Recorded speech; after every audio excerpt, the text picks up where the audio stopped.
চমৎকার জায়গা। সেই জন্যই তুমি সোমরা যাচ্ছ? অসিতের বাবার ইচ্ছে যে আমি জায়গা কিনে সেখানে একটা বাড়ি করি।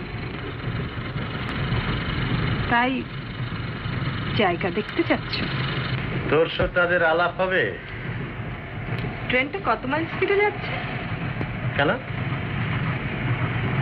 আচ্ছা, এই চেনটা টানলে গাড়িটা থেমে যায়। মঞ্জু,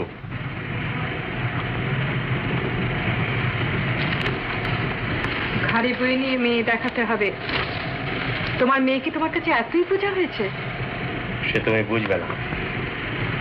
অবিবাহিতা মেয়ে যত সুন্দরী হোক, যত গুণবতী হোক, বাপের কাছে যে কত বড়